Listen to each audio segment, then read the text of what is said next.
Hello, and welcome to Team Liquid's strategy guide series for Aberrus the Shadowed Crucible, Dragonflight's new raid opening May 9th. I am Telegon, and today I am going to break down the mechanics and strategy for normal and heroic the Amalgamation Chamber.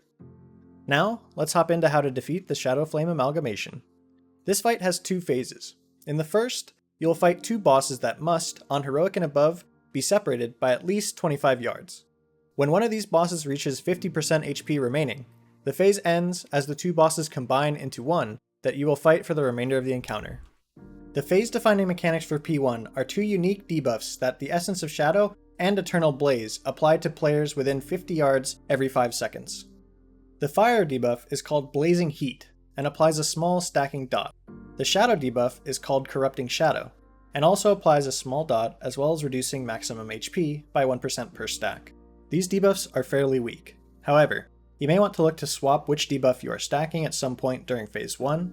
I'm going to refrain from providing a specific stack number, but I think a reasonable strategy is to split your DPS so that each boss reaches 50% at nearly the same time, and leave the agency on maintaining stacks to your players.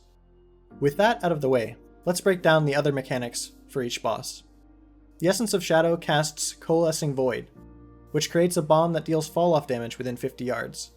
This essence also periodically applies a debuff to several players who explode in an 8-yard radius after 6 seconds and drop a ground effect.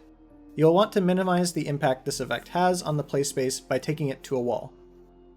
On Heroic, Shadow's Convergence causes orbs to spawn and converge on the boss's location. Simply be aware of the timer and make sure you do not get caught in their initial spawn or path. The Eternal Blaze casts two soak mechanics, the first of which is called Fiery Meteor, that splits 1 million fire damage within 8 yards of the impact. I believe the easiest way to deal with this is to have everyone available to soak attempt to do so.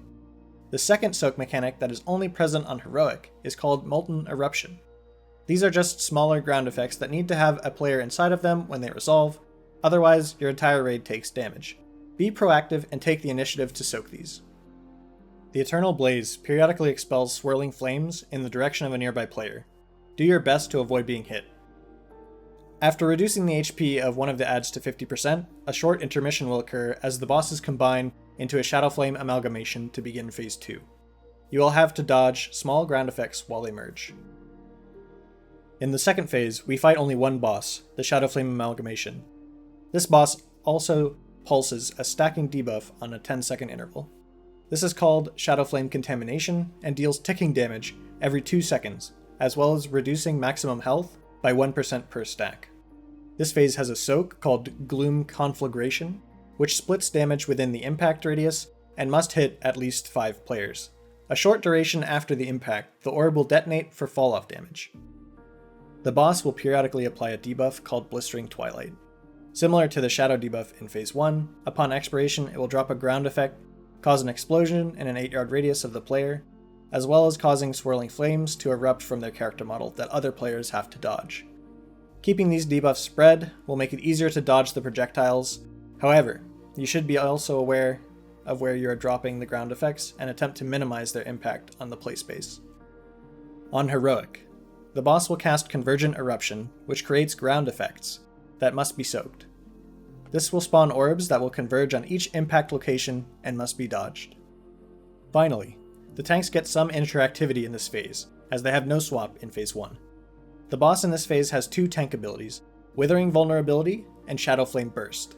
The first does a fair amount of physical damage and applies a debuff that increases all Shadow Flame damage taken by 200% for 10 seconds.